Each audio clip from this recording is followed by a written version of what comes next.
Assalamualaikum warahmatullahi wabarakatuh. Berjumpa kembali dengan catatan Syafiq Hasim. Wacana libur sekolah bulan puasa disuarakan oleh Kementerian Agama. Saya tidak tahu alasan pastinya di balik usulan ini. Menteri Agama melempar masalah ini ke publik. Karena yang memiliki sekolah lebih besar termasuk adalah Kementerian Pendidikan, maka Kementerian Pendidikan memberikan respon untuk memikirkan kemungkinannya. Ketua Muhammadiyah Profesor Haidar Nasir menyatakan setuju atas wacana libur bulan puasa, namun beliau memberikan penekanan bahwa bukan liburnya, namun bulan puasa itu harus menjadi sarana untuk pendidikan akhlak dan moral yang lebih dalam. Artinya jika tidak libur pun selama bulan puasa digunakan untuk menempa dan mempertinggi serta memperdalam aspek-aspek akhlak keagamaan. Libur sekolah pada bulan puasa sebenarnya bukan hal baru. Pada masa pemerintahan terdahulu, libur pada bulan puasa pernah dilakukan. Pada masa penjajahan Belanda, bahkan pemerintah kolonial pernah meliburkan sekolah pada bulan Ramadan untuk sekolah dasar sampai menengah. Pada masa setelah Indonesia merdeka, pemerintahan Soekarno juga melanjutkan kebijakan libur pada masa penjajahan Belanda tadi. Bahkan agenda-agenda resmi yang ada pada bulan puasa digeser. Kebijakan pemerintahan Belanda ini lalu juga dilanjutkan oleh pemerintahan Soeharto. Pada masa pemerintahan Soeharto selama bulan puasa penuh, sekolah dasar menengah juga libur.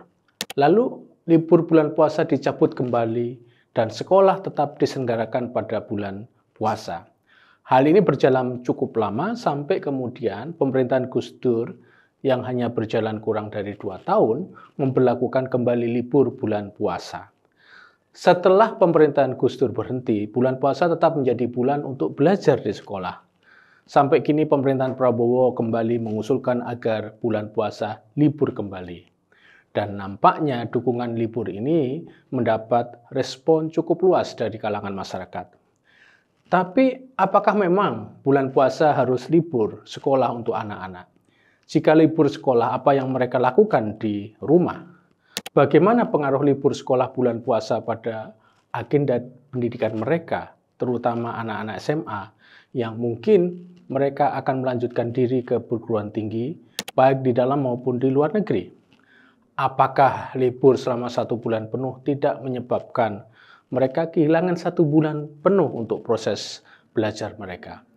Apakah libur ini tidak membuat mereka tertinggal, mengingat kalender pendidikan nasional juga sangat terkait dengan kalender pendidikan regional, bahkan kalender pendidikan global? Semoga hal-hal seperti ini juga menjadi pertimbangan bagi para pengambil kebijakan kita. Namun, hal yang perlu saya soroti di sini adalah apakah secara teologis libur bulan puasa memang suatu hal yang terkait dengan kedudukan bulan puasa itu sendiri, yang merupakan bulan istimewa bagi masyarakat Muslim di Indonesia, atau dengan yang lain? Di dalam Islam, bulan puasa adalah bulan yang istimewa karena selama sebulan penuh dalam hitungan bulan Hijriah, umat Islam menjalankan kewajiban ibadah puasa, salah satu rukun dari Islam. Puasa adalah kewajiban untuk Muslim yang memenuhi syarat untuk berpuasa. Jika mereka berada dalam keadaan yang sulit untuk berpuasa, baik karena bepergian, sakit, maka mereka, umat Islam, boleh tidak berpuasa dan menggantinya. Bahkan menurut beberapa ahli fikih, jika seseorang itu harus mencari nafkah untuk keluarga dan pekerjaannya adalah pekerjaan yang sangat berat, yang masyakotnya membuatnya untuk tidak kuat puasa, maka mereka boleh juga tidak berpuasa dan dibayar di hari yang lain. Sebagai bulan yang mulia di dalam puasa, banyak keistimewaan-keistimewaan ibadah yang bisa dilaksanakan oleh Muslim yang tidak bisa ditemukan di selain bulan puasa. Bagi kalangan umat Islam yang ingin sekolah libur, maka berargumen bahwa keistimewaan Ramadan inilah yang harus dicapai melalui libur sekolah pada bulan ini. Para orang tua berharap anak-anak mereka bisa konsentrasi penuh di dalam bulan puasa ini.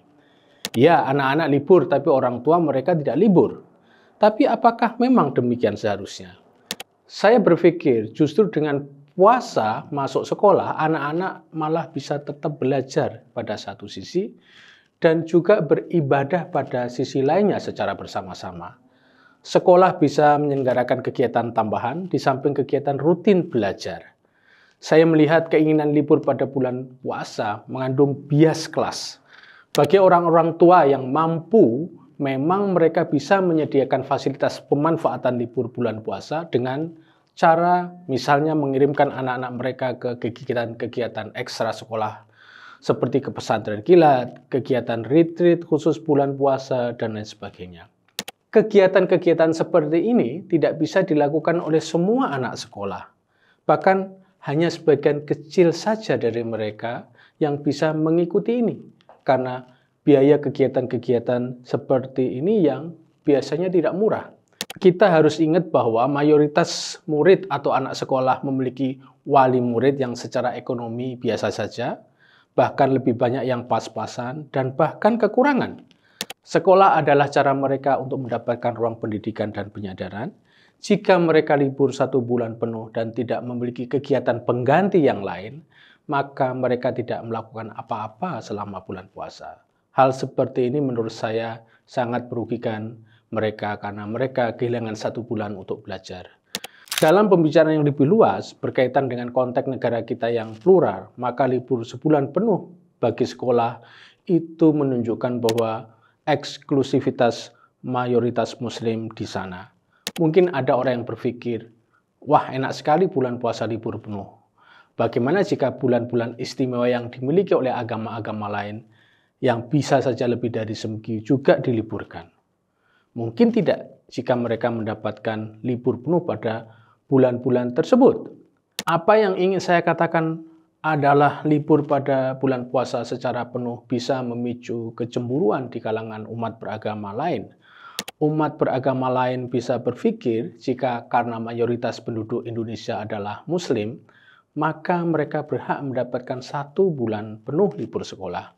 Hal seperti ini nampaknya remeh, namun jika kita tidak pikirkan hati-hati, maka itu bisa menumbuhkan perasaan yang iri antar umat beragama yang lambat laun bisa menyebabkan ketidakharmonisan. Bukankah Indonesia ini negara yang memikirkan seluruh kepentingan warga negara yang memiliki bermacam-macam latar belakang keagamaan dan keyakinan? Bukankah asas negara kita Pancasila juga mendorong saling memberikan tenggang rasa antar pemeluk umat beragama? Sebagai catatan, pencanangan libur sekolah penuh pada bulan puasa itu bisa memicu kecemburuan umat beragama lainnya karena libur puasa bisa dianggap sebagai pengistimewaan pada umat Islam atau favoritisme.